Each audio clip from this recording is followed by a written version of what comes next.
Salah satu daripada makna husnul khotimah. Kita sering kan berdoa kepada Allah supaya kita husnul khotimah. Supaya kita baik di penghujung.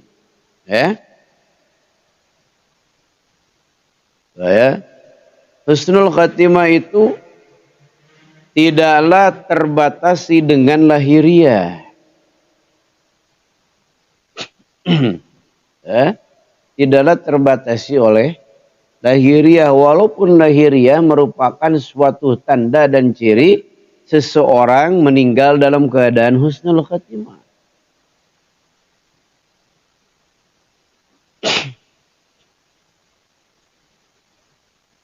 Seperti dia meninggal di masjid, dia meninggal dalam keadaan sujud, dia meninggal dalam pengajian, dia meninggal dalam ibadah, suatu ibadah. Itu sebuah tanda dan ciri, dan memang untuk kita orang lain itu haruslah menjalankan hukum dhahiriyah. Kunna nu'maru bidhawahir wallahu yatawala sarair. Kita semua diperintah oleh Allah itu menghukumi zahir. Adapun urusan batiniahnya, urusan hakikatnya, itu hanyalah Allah yang menjadi penilainya.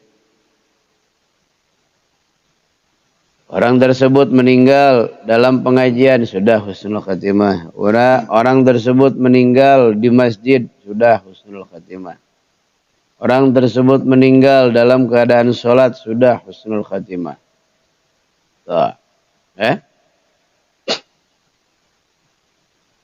Walaupun pada hakikatnya mungkin saja orang yang meninggal di masjid mungkin saja dia su'ul khatimah. Misal dia mau mencuri kotak amal, kebetulan di dalam masjid. Cuman sebelum bisa mengambil daripada kotak amal tersebut, kemudian Azrail pun mendatangi dia, matilah. Mungkin kata orang, dia meninggal di mana? Adalah orang baik mungkin. Tapi di hadapan Allah yang maha tahu sudah pasti, masa orang seperti ini dikatakan orang baik.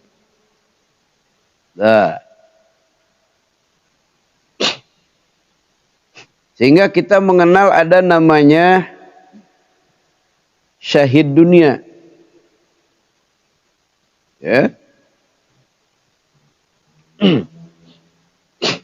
Siapakah orang yang syahid dunia? Syahid dunia artinya dalam hukum duniawiyahnya, dalam hukum dohirnya, dia diperlakukan seperti orang yang meninggal, seperti para syuhada yang lainnya. Dalam arti tidaklah di jenazahnya tidaklah dimandikan dan sebagainya dari hak-hak orang yang mati syahid. Itu. Namun dikarenakan orang yang mati syahid dunia akhirat atau dikatakan para syuhada yang mendapatkan derajat yang luhur di hadapan Allah, yang mana mereka pada saat meninggal, maka Allah tidak akan membiarkan dia sendiri dalam kegelapan dan dalam ketakutan di alam barzahiyah. Pada saat ruhnya keluar daripada jasadnya, maka orang yang mati syahid dunia akhirat ini, yakni orang yang meninggal pada saat perang dengan orang-orang kafir dengan maksud li'la'i kalimatillah, semata-mata untuk meninggikan kalimat Allah, untuk membela agama Allah, Tidak ada niat yang lain, hanya niat itu saja. Maka orang yang seperti ini pada saat mati, pada saat meninggal, pada saat wafat, rohnya keluar dari jasadnya, itu sudah disediakan oleh Allah tuh kendaraan, ataupun kalau diibaratkan dalam lahiriah kita, yakni sudah disediakan pesawat untuk menerbangkan mereka ke alam surga, yakni berupa burung hijau yang siap menanti dan menjemput daripada mereka semua, dengan tanpa mereka merasakan apa itu yang namanya dengan itu ketakutan di alam kubur, kegelapan di alam kubur. Mereka tidak mengenal seperti itu. Langsung mereka dijemput dan mereka langsung masuk surga. Mereka juga disambut oleh bidadari-bidadari surga dengan penuh riang dan tawa, dengan penuh keharuman dan kewangian yang sangat luar biasa. Mereka lah orang-orang yang mati di jalan Allah. Mereka yang gugur di medan perang untuk membela agama Allah. Itu disebut dengan orang yang mati syahid, dunia juga akhirat.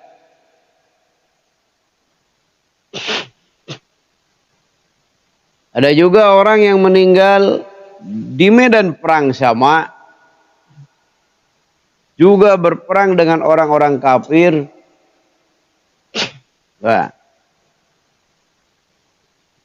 Namun dia hanya mendapatkan mati syahid dunia saja. Adapun akhiratnya di hadapan Allah tidak ada artinya sama sekali mereka. Siapa? Ya, ini orang-orang yang berperang dikarenakan melihat bahwa lawannya baik Yahudi atau Nasrani ataupun orang-orang kafir ini kelihatan tuh rumahnya mewah-mewah, tuh kendaraannya mewah-mewah, istri-istrinya, wanita-wanitanya pada cantik-cantik. Jadi yang ada di benak dia adalah ghanimah. Yang ada di benak dia adalah rampasan-rampasan dari peperangan orang muslim dengan orang-orang kafir. Maka pada saat niatnya seperti ini, maka di hadapan Allah tidak ada nilainya apa-apa. Tidak ada nilai sama sekali.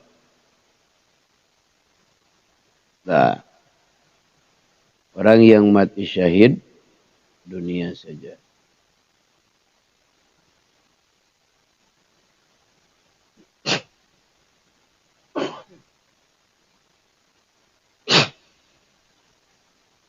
Jadi tidaklah menjamin seorang meninggalnya dalam keadaan di tempat ibadah, dalam suatu ritual, orang tersebut dijamin mati syahid, mati husnul khotimah. Tidak. Saat orang seperti tadi membela agama, gugur, kemudian maksudnya hanya sekadar maksud duniawiyah, ini orang tidaklah husnul khotimah. Ini orang berada pada manawahu, sesuatu yang dia niatkan. Sehingga salah satu makna dan arti daripada husnul khatimah itu satu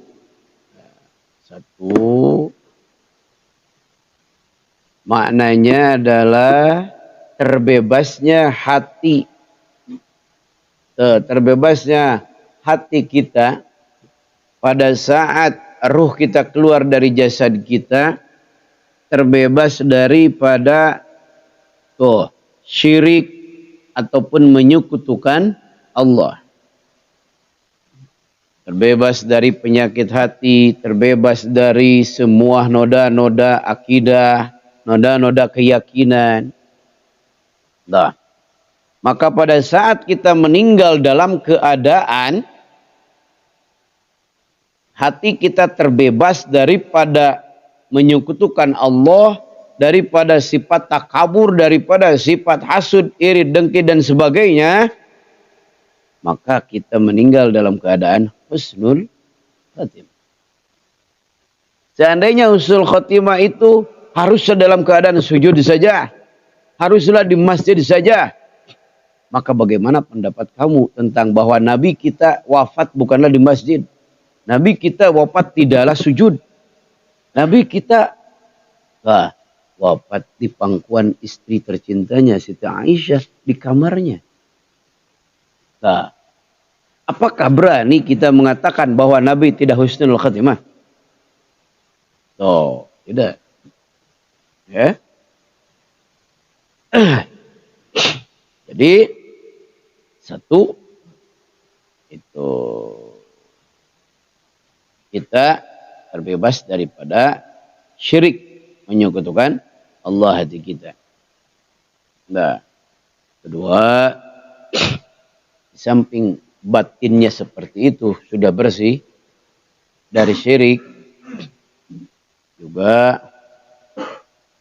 dia tidaklah membatalkan Islamnya, tidaklah membatalkan dua kalimat syahadat.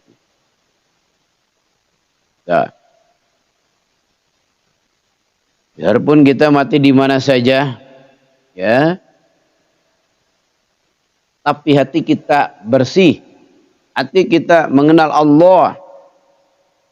Nah, sekalipun mungkin kita meninggal di tempat-tempat yang hina, mungkin kita meninggal di mana? Tuh di kafe, mungkin kita meninggal di sana di mari, tapi bila mana? Tuh, saat kita meninggal, kemudian di saat itu kita sedang mencintai Allah, mencintai Nabi, mencintai orang-orang soleh, maka kita adalah mati yang husnul khatimah. Tuh. Walaupun mungkin di mata dunia hina. Karena ingat ada seseorang, dikisahkan bahwa ada seseorang yang wafatnya dia sedang memegang botol minuman keras. Dan matinya tersungkur di selokan. Orang-orang mengira dan orang-orang menyangka bahwa orang ini adalah orang yang tidak baik, orang yang matinya su'ul khotimah. Dan orang-orang sudah berasumsi negatif. Dikarenakan dia melihat bahwa orang ini tiap malam selalu pergi ke diskotik, kemudian pulangnya membawa minuman keras tiap malam, sehingga orang-orang sudah menggunjing dan sudah membicarakan bahwa ini orang tidak benar. Dan wafatnya pun lagi memegang botol minuman keras juga tersungkur di selokan. Orang sudah membiarkan. Hanya istri dan anaknya yang mengatakan bahwa wahai suamiku, engkau adalah waliullah, engkau adalah kekasih Allah. Sambil menangis, istrinya mengatakan seperti itu. Aku bersaksi bahwa engkau adalah kekasih Allah, bahwa engkau adalah waliullah. Nah, orang-orang tidak pada percaya.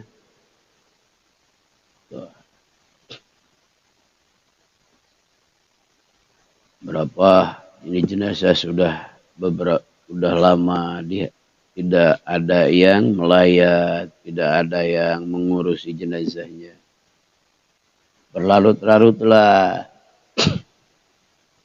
ya, Maka di sana Allah pun memerintahkan kepada seorang wali yang masyhur pada saat itu di wilayah tersebut, bahwa engkau haruslah mengurusi satu orang kekasihku yang sangat aku cintai, yang kalaulah bukan karena dia, maka aku sudah tenggelamkan orang-orang di kampung tersebut.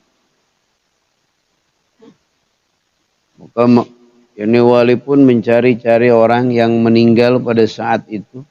Ternyata tidak ada, hanya ada satu orang ini yang meninggal. Kemudian bertanya-tanya, ternyata orang-orang pada bilang bahwa ini orang tidak baik. Ini wali merasa kaget. Oh, kenapa ya? Apakah itu sebuah bisikan setan atau memang ilham dari Allah? Maka Allah pun menguatkan bahwa itu adalah memang ilham dari Allah. Kemudian datanglah wali ini, dikarenakan wali ini datang kepada rumah tersebut, maka orang-orang pun berkumpul semuanya. Dikarenakan menghormati kedatangan wali ini. Walaupun dalam hati mereka merasa ganjil saja, dikarenakan kok bisa seorang wali besar seperti ini tapi menghadiri ataupun melayat orang yang meninggalnya dalam keadaan tidak baik dan orangnya tidak baik. Maka melayatlah dia. Kemudian pada saat datang wali ini, istrinya sangat kaget, walaupun gembira juga. Tapi dalam benaknya pun bertanya-tanya, ini kenapa kok bisa seperti ini? Sebelum istrinya bertanya kepada wali tersebut, maka wali tersebutlah yang bertanya. Assalamualaikum, aku mengunjungi engkau tiada lain dan tiada bukan dikarenakan aku diberi ilham oleh Allah untuk mengurusi jenazah suamimu, yang mana jenazah suamimu diangkat derajatnya oleh Allah sebagai salah satu orang yang dicintai Allah. Ini bagaimana ceritanya? Saya tadi di luar dengar orang-orang katanya begini, tapi Allah mengatakan lain. Ini bagaimana ceritanya? Maka istrinya pun mengatakan, ya Syekh, benar apa yang mereka katakan, karena mereka hanya melihat daripada lahiriahnya saja. Tapi aku sebagai seorang istrinya, aku bersaksi di hadapan engkau bahwa suamiku seorang yang soleh, suamiku orang yang tidak pernah berzina, suamiku orang yang tidak pernah meminum minuman keras, suamiku adalah salah satu kekasih di antara kekasih Allah. Karena dia siangnya bekerja dan hasil daripada pekerjaannya dia bagi untuk istri dan anaknya, dan juga setengahnya untuk membeli minuman keras. Maksud suamiku membeli minuman keras di diskotik tiada lain dan tiada bukan dia mengatakan, aku tidak bisa menutup pabrik minuman keras, tapi setidaknya aku bisa mensedikitkan kemaksiatan mereka. Maka aku beli, suaminya ini ataupun orang ini membeli minuman keras di diskotik sekian kerat, dan kemudian suamiku hancurkan, diselokan. Itu di antara amal solehnya. Sehingga Allah pun menentukan dan Allah pun menginginkan suamiku mati dalam keadaan amal solehnya, yakni menghancurkan minuman keras.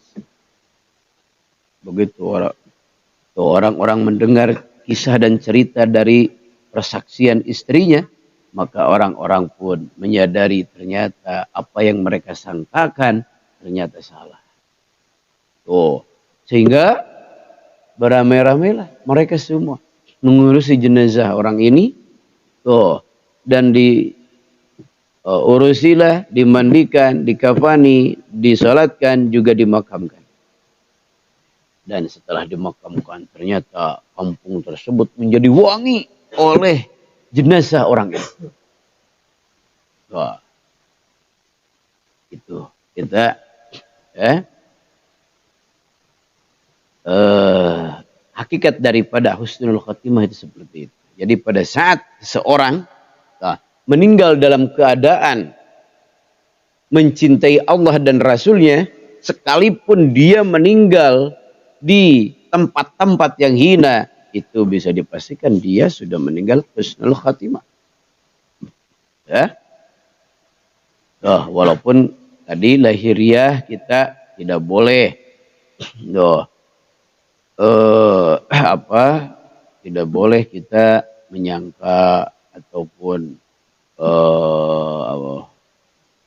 membicarakan seorang bila mana meninggal di mana, di sana, di mari, di tempat-tempat yang tidak terhormat, lalu kita mengatakan mereka mati sulul khatimah, gitu. Karena ucapan tersebut satu akan menyakiti hati keluarga yang ditinggalkannya. Kedua, hal tersebut itu bukanlah sesuatu yang baik, apalagi orang yang sudah meninggal.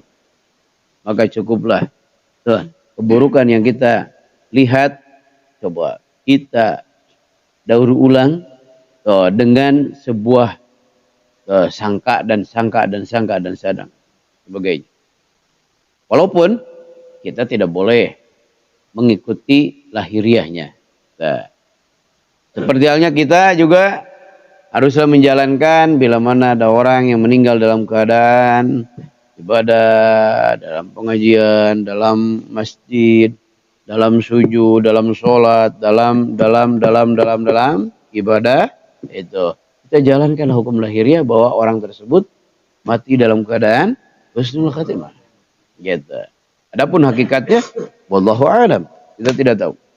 Sehingga itu tetaplah dijalankan salat jenazah, yang mana salat jenazah tersebut adalah doa-doa pengampunan serta rahmat untuk si mayit. Nah, karena kita tidak tahu hakikat daripada kematiannya. Nah, sehingga tidaklah salah seandainya kita menerima kabar misalkan berita duka bahwa seorang telah meninggal, kemudian kita menjawab mudah-mudahan matinya husnul khatimah. Kenapa? Kan sudah wafat. Dan memang misalkan dia dalam keadaan mengaji, keadaan baik, kenapa kita harus mendoakan lagi semoga husnul? Bukan apa-apa, kan kita tidak tahu hakikatnya. Kita tidak tahu hakikatnya.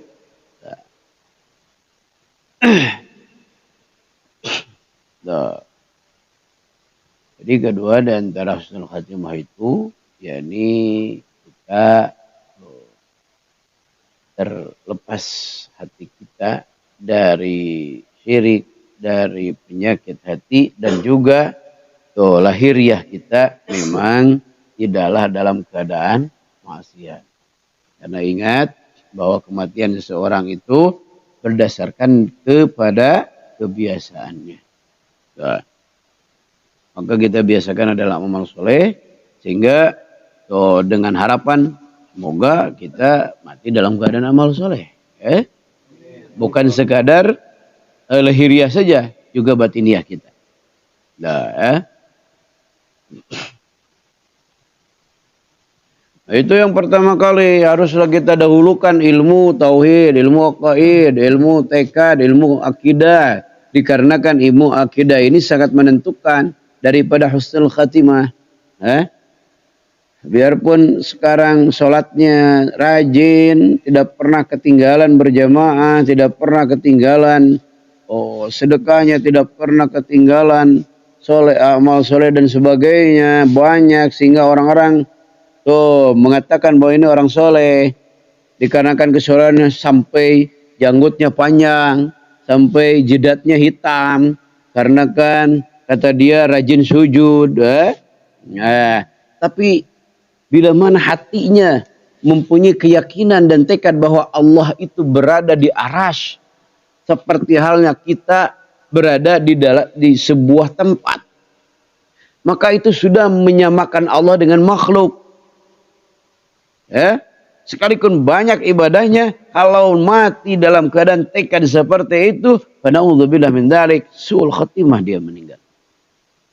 Nah, su'ul, a'udzubillah min dzalik. Biarpun orangnya mungkin ibadahnya biasa-biasa saja, bahkan mungkin banyak maksiat seperti kita, bahkan mungkin itu banyak hal-hal yang ketinggalan. Jangankan 30 juz, 1 juz saja, juz amma tidak hafal. Yang hafalnya hanya di mana? Falak, Benas, kuliah, kulhu, seputar itu saja. Kuliah juga itu sulit untuk berhenti.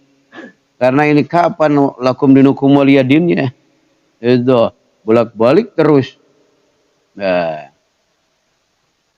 tapi walaupun keadaan seperti itu, hafalannya biasa-biasa saja. Tapi bila mana keyakinannya bersih kepada Allah, tekadnya mulus, tekad yang ada dalam tekad ahlu sunnah, maka insya Allah dia akan wafat dalam keadaan husnul khatimah.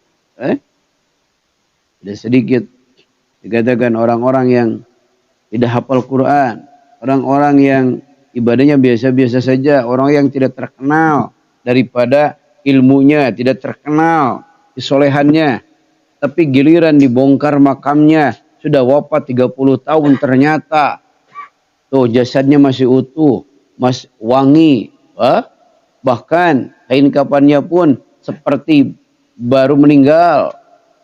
Nah, ini dikarenakan apa? Dikarenakan salah satunya bersih hatinya. Dikarenakan amal soleh yang ia tidak merasa memiliki. Nah, ia merasa bahwa di alam dunia ini tidak ada yang hina seperti halnya dia. Nah, tidak ada yang melebihi kebodohan, kehinaan, dosa seperti saya. Nah, orang-orang yang seperti ini adalah orang-orang yang di hadapan Allah dicintai, karena Allah mengatakan, karena Allah berfirman, innallaha yuhibbut tawwabin, bahwa sungguhnya Allah sangat mencintai orang-orang yang at-tawwabin, yang sering bertobatnya. Bagaimana mungkin seorang bisa bertobat dan sering bertobatnya seandainya dia tidak merasa dirinya lebih hina? Nah, saat kita merasa diri kita lebih hina, tidak ada yang hina seperti kita, maka hakikatnya kita sudah tinggi kemuliaan kita. Nah, saat kita merasa kita lebih dari orang lain, kita banyak amalnya, kita banyak berjasa dan sebagainya, maka walaupun di hadapan orang kita mulia, tapi di hadapan Allah kita tersungkur sangat dalam, di dalam kehinaan yang sangat dalam.